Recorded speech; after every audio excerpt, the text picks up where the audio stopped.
Kumpirmadong lehitimong Chinese Army uniforms ang mga nasamsam sa Pogo compound sa Porac, Pampanga, pero mga luma na. Marami ring dating legal na Pogo ang naging scam farm nang matanggalan ng lisensya. Nakatutok si Ivan Mayrina.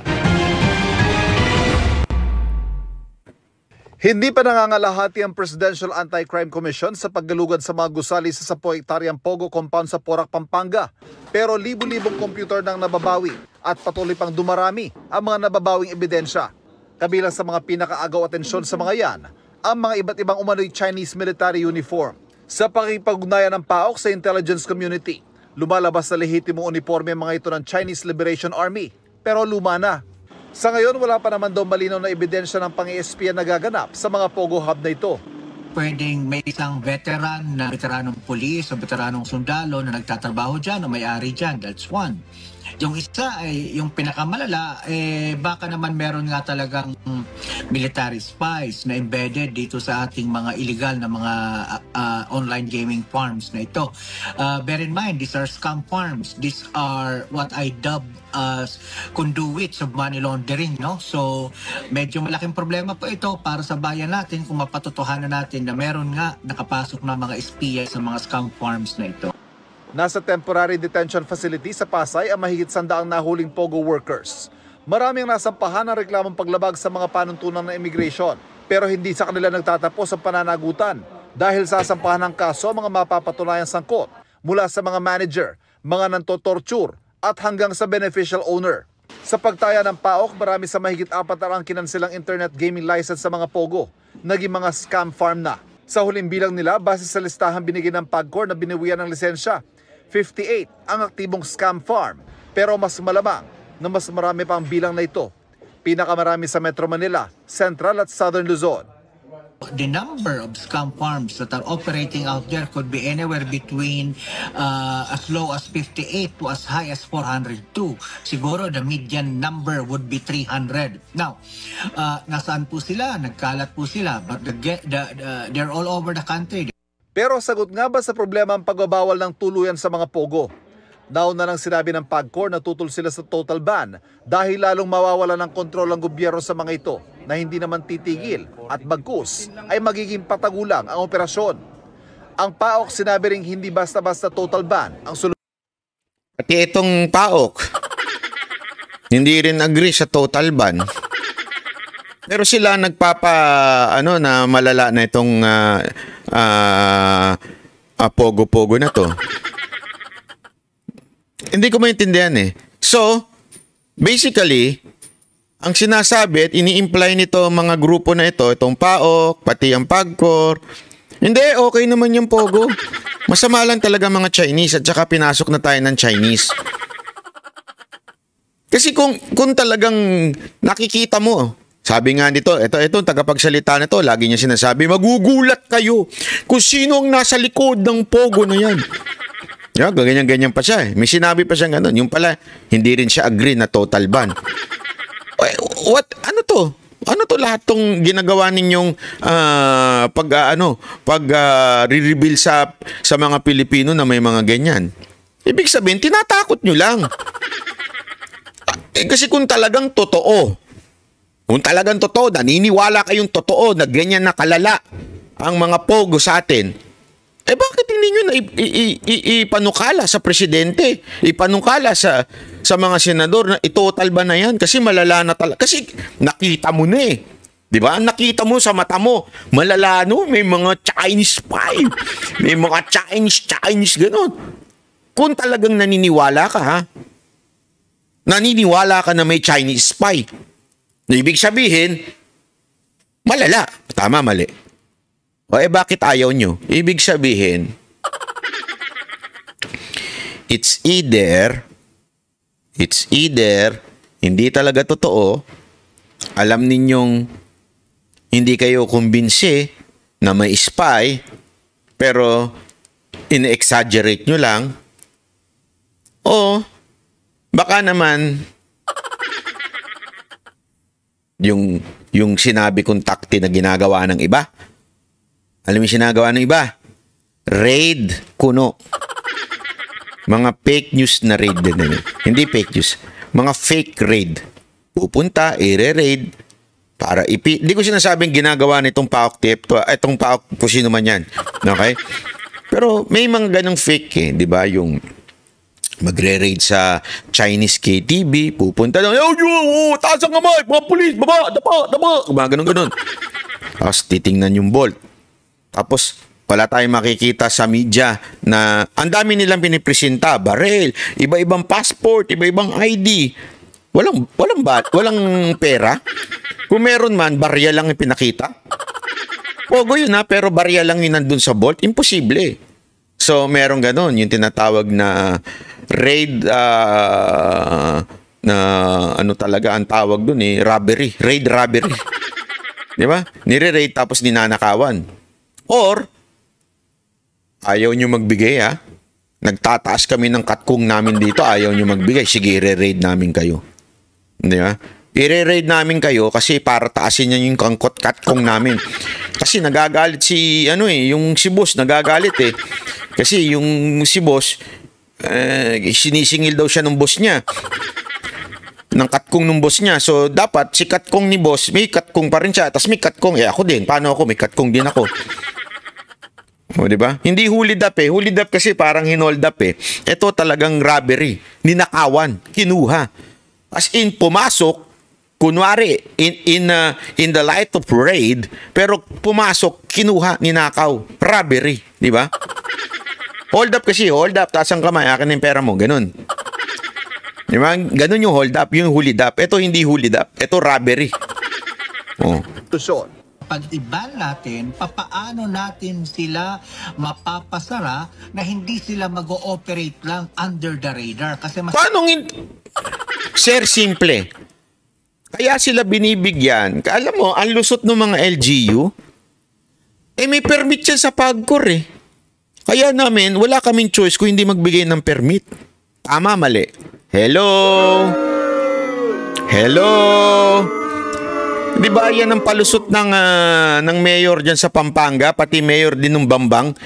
Mayroong permit Totoo naman, may permit ng PAGCOR. Anong gagawin natin? O di kailangan, bigyan din namin ng permit. Hindi naman pwedeng hindi namin bigyan ng permit. Di ba? Di ba? Naglolokohan tayo Naglolokohan tayo, sir. Kung wala ng permit yan, kuwari illegal na yan, walang walang turuan. Kasi sila Kasi ganoon na nangyari ngayon Turuan sila ano sinabi ni Remulla? Yung si Gob. Ang sabi niya, walang ebidensyang magkokonekta sa amin tungkol diyan. Di kami nagbibigay ng permit. Ang syudad, yung parang tumutula lagi. Ang syudad ng Cavite, hindi kami makaroon ng permit. Yan ay sa national government, which is true. Maaring wala silang say, they have to issue or they have to allow it because they have authority from the national government. Tama, mali. Kasi nga, legal. Gawin yung ganito. Illegal lahat yan. Walang permit, wala lahat. Ngayon, pag ikaw, mayor, meron sa syudad mo, bakit nakalusot yan? Pwede mong kasuhan yung mayor. Hindi niya ginagawa yung trabaho niya, nakalusot to. Isang illegal na negosyo. Tama, mali, di ba? Yan ang problema. Ang dami nating palusot Magkakaroon kasi ngayon, totoo naman magkakaroon tuloy tayo ngayon ng way o lusot pagka legal yan. Kasi na nagkakaroon ng lusot ngayon di ba?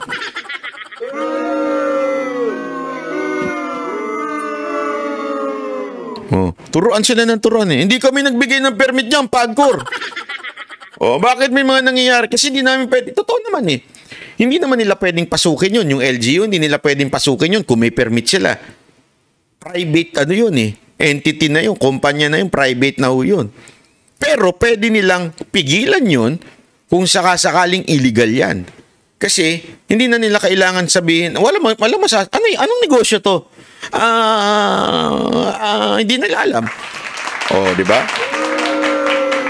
Nagiging problema po sa atin yon kapag we totally totally ban them. Nako, pero wala. tayong mekanismo kung Alam mo, paano natin sila madideport.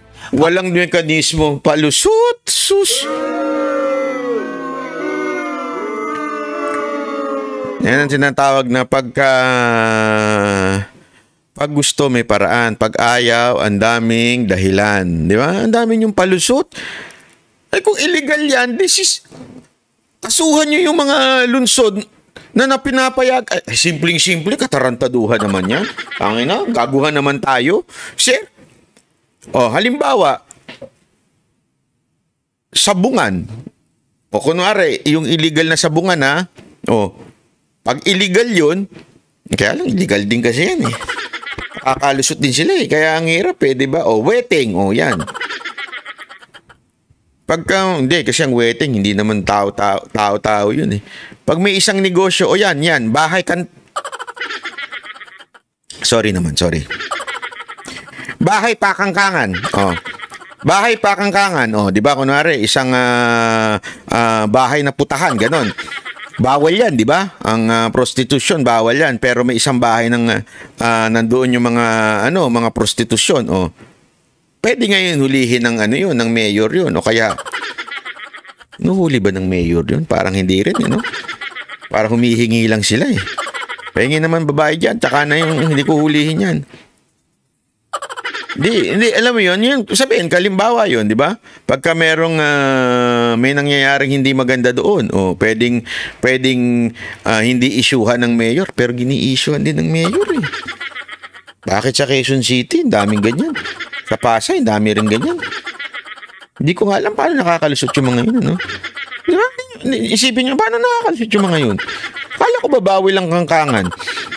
Di ba? Pero meron namang mga lugar na kung saan meron pang ang nga dyan eh, ang pilosopo nga dyan eh. Hindi totoo ang pilosopo nga dyan eh. Sasabihin nila, bawal ng aquarium. Nagkaroon ng panahon na ganyan eh. Sa Quezon Avenue, bawal na aquarium. Alam mo yung aquarium may salamin, so mamimili ka ng numero. Again kaya ako nakakapunta dyan. Di ako nagpupunta dyan para bilang parokyano nila. Nag-show kasi kami dyan pag anniversary. Di ba? Pagpunta doon, makikita mo may mga numero-numero yun eh. So sabi, pagbawal na yung aquarium. Tinanggal yung aquarium, tinanggal yung salamin. Tinanggal yung salamin. Alam mo nangyari? Ganun pa rin. Nakaupo pa rin yung mga babae doon. Hindi na salamin na nakaharang. Halaman na.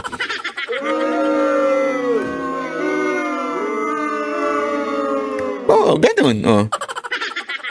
Di ba? Wala eh. Wala talaga. Kaya nga naman. Kasi lang ang problema doon. Takaw raid yung ganun. Kung gawing legal yung pakangkangan. Paano natin makukuha yung mga equipments nila? Paano natin mapo-forfeit yung mga criminal proceeds nila? Para sa GMA Integrated News, Ivan Mayrina nakatutok, 24 oras. Yon. So, ako, naniniwala ako na yung mga raid sa Pogo, yung mga na yan, gawa-gawa nyo lang. Sorry to say now that I know that you are not in favor, after sobra mong hinipe, sobra ninyong tinakot ang tao sa Pogo. Grabe. If you would know, masyasyak kayo kung sinong nasa likod ng Pogo. May pag-ganun pa kayo. Tapos, you're not in favor of gawing illegal ang Pogo o iba ng Pogo? Anong shit yan? Sorry Sorry sa term, pero nakikita mo ng matindi yung nangyayari sa Pogo. Lahat ng kasamaan nandoon. Lahat ng krimen na andoon. Tapos, hindi kasi kailangan natin to make sure na natin na mamomonitor natin kaya hindi pwedeng total ban. Anong kalokohan 'yun? Anong kalokohan?